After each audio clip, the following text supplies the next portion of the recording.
Bonjour à tous. Je fais suite à ma vidéo du 30 mars 2017 sur les droits sexuels. Aujourd'hui, je vais vous parler d'événements très graves qui se passent en Europe, dans divers pays et en particulier en France, concernant l'éducation sexuelle des enfants. Je vais vous parler d'un document que tout le monde pourra aller lire et vérifier, qui s'appelle Standards pour l'éducation sexuelle en Europe et qui donne la ligne de conduite idéologique pour la planification du plan santé sexuelle 2017-2030 de la stratégie nationale de santé sexuelle du ministère de la Santé en France. Alors évidemment, cette stratégie nationale de santé sexuelle ne cite jamais les standards.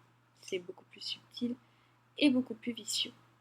Elle s'appuie sur un rapport du 21 mars 2016 du Haut Conseil de la santé publique qui s'y réfère en revanche directement, page 70, ainsi que sur les orientations de l'OMS en matière de santé sexuelle.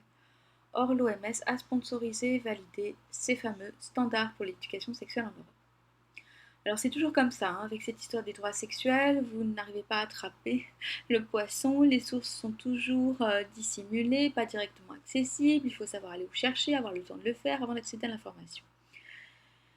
Bon, on revient aux standards et aux plans, rien que ces deux termes ont un parfum totalitaire parce que c'est bien le régime totalitaire qui vise à standardiser des comportements. Et là, c'est totalitarisme pervers, standardiser des comportements sexuels et les planifier. Ces standards sont aussi appliqués en France puisqu'ils sont repris comme documents référents sur le site Canopé pour les outils pédagogiques. Donc on me demande si c'est une loi, cette éducation sexuelle à partir de la naissance.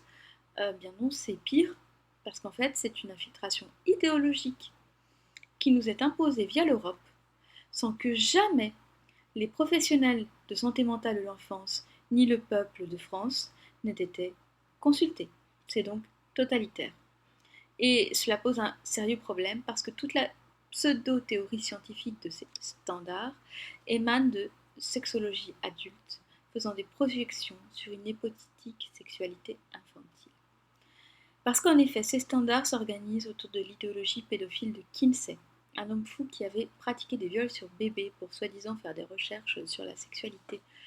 Alors là aussi, d'où je le tiens, Kinsey n'est pas cité dans la bibliographie, mais d'une part, ces thèses sont reprises, d'autre part, dans la bibliographie, on souligne la participation, alors je ne sais pas comment ça se prononce en anglais, donc je vais le dire en français, de Sieckus à ces standards.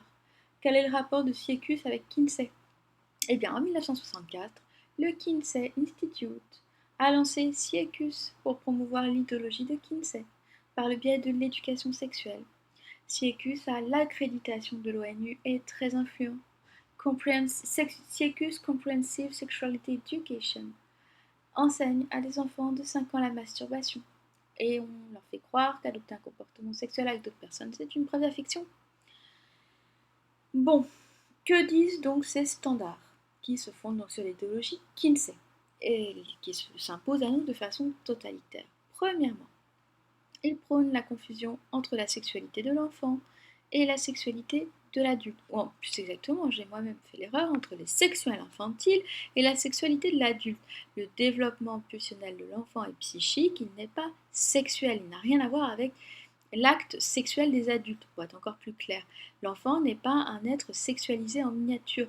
L'enfant est un être traversé par des pulsions qui sont de l'ordre du sexuel infantile qui n'a rien à voir, une différence de nature claire avec la sexualité de l'adulte. Il n'y a pas une espèce de continuité, d'échelle de degrés, etc. Contrairement à ce que tous ces droits sexuels, cette éducation sexuelle veulent nous faire avaler. Je vous rappelle que d'ailleurs l'enfant est en capacité de se marier d'après la déclaration des droits sexuels, page 50, hein, ou toute autre modalité de couple civil disponible selon ses capacités évolutives d'enfant. Bref. Ces standards prônent une éducation à la sexualité, donc en se basant sur le faux postulat de l'enfant mini-adulte sexualisé, c'est-à-dire selon la suppression réelle, dans les faits, du concept juridique de mineur sexuel, qui pose un tabou, une limite pénale pour protéger précisément le développement psychique de l'intime chez l'enfant. D'ailleurs, mineurs sexuels et pédophiles ou pédophilie ne sont jamais cités dans ce document de plusieurs dizaines de pages. L'enfant est considéré au contraire comme une personne à part entière, page 11. Donc aucune mention de protection particulière concernant sa vulnérabilité liée à son statut de mineur sexuel n'est mentionnée, ni le fait qu'il n'ait pas de consentement, ou encore qu'il soit très manipulable. Page 20. Je cite, par éducation sexuelle, on entend une manière d'aborder l'enseignement de la sexualité, laquelle consiste à développer le potentiel sexuel de l'enfant. Page 21. Le droit de tous à l'éducation sexuelle partout dans le monde et tout au long de la vie. Protéger n'est pas éduquer au sexe. L'éducation sexuelle, elle est revendiquée par les pédophiles sous couvert de prévention, bien sûr, et d'égalité, bien sûr. Ici, ça me semble relever un peu plus du détournement mineur. Cette éducation sexuelle, elle est interactive. Page 14, selon une approche holistique de l'éducation sexuelle qui commence dès la naissance. Elle est multidisciplinaire. Page 13, il est question de n'importe quelle discipline, en gros, en biologie, cours de civisme, orientation sociale, religion, philosophie. Langue et sport, c'est une matière dite multidisciplinaire. Et elle est obligatoire. Donc, parents de France, attendez-vous à ce que l'éducation sexuelle devienne obligatoire en France. Page 14, sans clause d'exception qui permettrait aux parents de retirer leurs enfants de la classe s'ils ont des objections sérieuses par rapport au programme. Donc ce caractère est totalitaire, c'est un caractère obligatoire qui contredit la Déclaration des droits de l'homme sur le choix d'éducation prioritaire réservé aux parents. En clair, les parents sont destitués de l'autorité parentale concernant l'éducation sexuelle selon ces standards. Cette matière multidisciplinaire va faire l'objet d'objectifs d'apprentissage et d'une évaluation tangible en matière de comportement, page 15. Alors sachant qu'on exclut des programmes l'abstinence, puisque c'est écrit, j'aimerais bien savoir comment va-t-on évaluer les résultats tangibles en matière de comportement pour l'éducation sexuelle. Cette éducation sexuelle est anticipative. Je vous cite, page 22, idéalement les différents sujets sont introduits avant que l'enfant arrive au stade correspondant de développement. Ce qui veut dire qu'en fait elle est transgressive et traumatique puisque l'enfant n'est pas prêt à recevoir l'information. Elle est participative, l'enfant est partenaire, je cite, de l'adulte dans une éducation sexuelle participative, page 29 et page 30. Elle est continue, multisectorielle et contextuelle. Les professionnels de santé mentale de l'enfance seront heureux d'apprendre que les enfants ont des sentiments sexuels dès la prime enfance, page 23, qu'ils ont un comportement sexuel, des recherches l'ont dit, alors on aimerait connaître lesquelles, sur la base de quelles méthodes scientifiques et selon quel biais épistémologique, et aussi que les enfants dès 3 ans se déshabillent spontanément en utilisant un langage à connotation sexuelle et que c'est normal. Alors j'ai expliqué pour les gens que selon les professionnels du traumatisme sexuel infantile, les enfants qui font cela en général sont des enfants transgressés sexuellement. Ce n'est pas normal de se déshabiller spontanément en utilisant un langage à connotation sexuelle pour des enfants de 3 ans et plus. Enfin, cela ne vient pas de nulle part. C'est même le contraire, puisque à cet âge-là se construit la pudeur. Alors ces standards proposent une matrice, des standards de comportement sexuel de 0 à 15 ans. Je vous rappelle que c'est participatif, les enfants vont être partenaires de l'adulte entre 0 et 4 ans pour être éduqués, page 29, au plaisir et à la satisfaction liés au toucher de son propre corps, la masturbation enfantine précoce. Donc, j'imagine que c'est en groupe, en classe, voilà. Également, ils vont être éduqués à la découverte de leur propre corps et de leur partie génitale, à devenir conscients de leur identité sexuelle, entre 0 et 4 ans, à parler des sensations agréables et désagréables dans leur propre corps, je vous rappelle qu'on est dans le module sexualité, à exprimer leurs propres besoins, désirs et limites, par exemple en jouant au docteur. Donc, le rapport sur le Haut Conseil à l'égalité entre les femmes et les hommes précise bien que cette éducation sexuelle doit concerner toutes les structures éducatives, pas seulement l'école, donc la PJJ, les fédérations sportives, les colonies de vacances, etc. Et aussi, donc, entre 0 et 4 ans, ils vont avoir le droit d'explorer la nudité et le corps et d'être curieux. Donc en clair, si j'ai bien compris, on va pouvoir se mettre à poil en classe.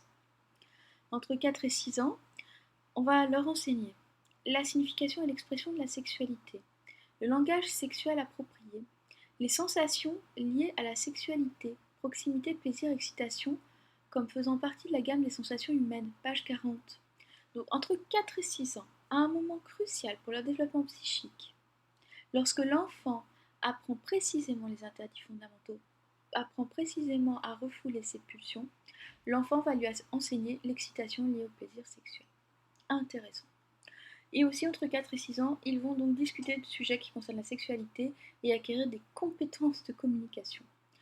Entre 6 et 9 ans, on va leur apprendre, entre autres, le plaisir et la satisfaction liés au toucher de son propre corps, masturbation, autostimulation, les rapports sexuels, entre 6 et 9 ans, page 42. Entre 9 et 12, la première expérience sexuelle, l'orientation sexuelle, le plaisir, la masturbation, l'orgasme, les droits sexuels. Donc les droits sexuels que j'ai commenté la dernière fois et sur lesquels j'ai écrit le livre L'imposture des droits sexuels. Après, c'est du même acabit, je me permettrai simplement de citer pour les 15 ans et plus l'enseignement des bébés sur mesure et la génétique. Donc j'imagine que ce sont les bébés éprouvettes du meilleur des mondes d'Huxley, bébés sur mesure. Mais aussi, pour les 15 ans et plus, on va leur enseigner les relations sexuelles de nature transactionnelle, prostitution, mais aussi sexe en échange de petits cadeaux, repas, sorties, petites sommes d'argent et la pornographie. Alors, quand on nous explique que cette éducation à la sexualité, c'est pour lutter contre la pornographie, qu'on m'explique à moi pourquoi on va enseigner la pornographie. Voilà, juste, je voudrais comprendre. Alors, à chaque fois, il existe un module que je vais appeler de manipulation de masse depuis la plus tendre enfance, sous prétexte de, je vous cite, libérer l'enfant des déterminants sociaux et culturels de la sexualité. En clair, la culture est relative, la morale est relative, la religion est relative, l'ordre public est relatif, la loi est relative, la sécurité publique, la santé publique sont relatives. En clair, ce qui n'est pas relatif, c'est l'idéologie du sexe, qui l'emporte sur tout le reste, comme c'était déjà écrit dans la Déclaration des droits sexuels. Cette éducation sexuelle se présente comme scientifique et objective. Donc, alors moi j'aimerais savoir, qui a validé ces critères dans la communauté scientifique internationale des spécialistes de l'enfant, de la santé mentale de l'enfant, à part des sexologues se fondant sur la sexologie de ce fou de Kinsey ou d'autres qu'on ne connaît pas, je ne sais pas. Je vais renvoyer à l'article de Brigitte Billard dans le collectif de professionnels Danger en protection de l'enfance, Déni et instrumentalisation perverse paru chez Duno en 2016 à Paris.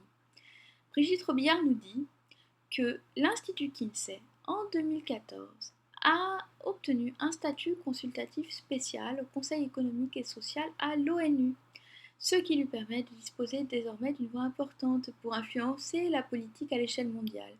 Le Kinsey Institute a été accrédité également en tant qu'ONG à l'ONU, habilité à faire valoir ses compétences en matière de sexualité, genre et reproduction. Donc on va parler un petit peu de Kinsey. C'était un entomologiste spécialiste de l'étude des insectes, en particulier les cynips, insectes parasites des végétaux.